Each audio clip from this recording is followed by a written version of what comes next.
আমাদের নেতা যদি সংসদে যান, আপনাদের সকল অধিকার 100তে 100 পরিভাবে ইনশাআল্লাহ। আর আপনারা জনরা যখন ক্ষমতা যায় সব কিছু হালুয়ার বাগবাটোয়ারা হয়ে যায়, জনগণ ঠিক মতো পায় না। বাংলাদেশ জামাত ইসলামী রাজপথে সংগ্রাম করে ধীরে ধীরে পরীক্ষিত একটি সংগ্রামের নাম জামাত ইসলামী বাংলাদেশ। আগামী বাংলাদেশের সম্ভাবনার নাম স্বাধীনতা এবং স্বাধীনতার সার্বভৌমত্ব রক্ষার একটি অতন্ত্র প্রহরীর নাম। আমরা সংগ্রাম করে করে সমস্ত নির্যাতনে নিপীড়নের পরীক্ষায় উত্তীর্ণ হয়েছি।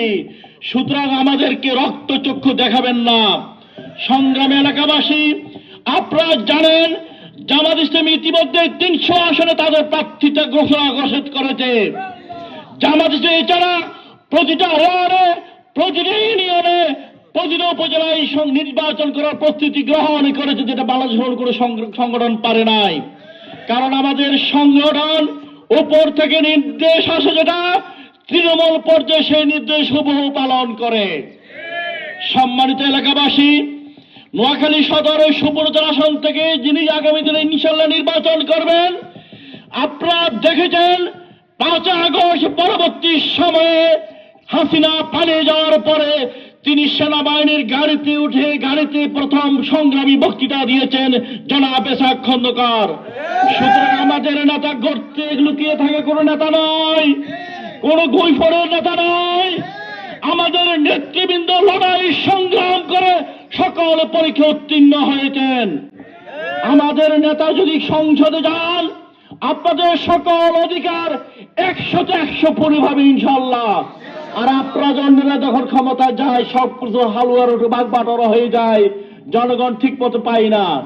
তাই আমাদেরকে আগামী সকল আন্দোলন সংগ্রামের জন্য, নির্বাচনের জন্য এখন থেকে কাজ শুরু করতে হবে ইনশাআল্লাহ। আমরা যদি কোরআনকে প্রতিষ্ঠা করতে চাই, আমাদের সবাইকে কোরআনকে ভালোভাবে ধারণ করতে হবে, ইসলামকে ধারণ করতে হবে। বিশেষ করে আপনারা জানেন আমরা দুনিয়াবির জন্য আন্দোলন করি না, আমরা আন্দোলন কার জন্য? আমরা কার সৈনিক? অনেকে বলে থাকে জামাত শিবির যে করে গুলি দিলেও সে ফিরে আসবে না।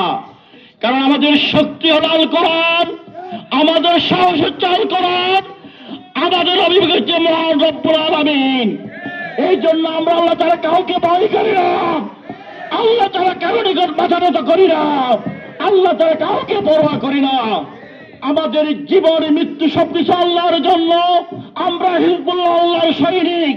সুতরাং শয়তান আমাদেরকে ভয় লেগিয়ে সে নিজেই অন্ধকারে পালিয়ে যায়। সম্মানিত উপস্থিতি, আপনারা যদি এই দেশকে কোরআনের রঙে রঙিন করতে চান, যদি সুখ শান্তি চান, তাদের জামাত ইসলামীর প্রার্থীকে বিজয়ী করার জন্য প্রতিটা ঘরে ঘরে আমাদের দাওয়াত পৌঁছে দিতে হবে। 11 তারিখ থেকে 25 তারিখ পর্যন্ত আমাদের দাওয়াতি পক্ষ রয়েছে। এই সময় আমার 4 লাখের প্রতিটি মানুষের কাছে আমরা ইনশাআল্লাহ দাওয়াত পৌঁছাবো ইনশাআল্লাহ। আমরা যারা এখানে রয়েছি আমাদের নিজেদের জীবনকে কোরআন দিয়ে সাজাবো, আমরা একজন মুজাহিদ হব ইনশাআল্লাহ।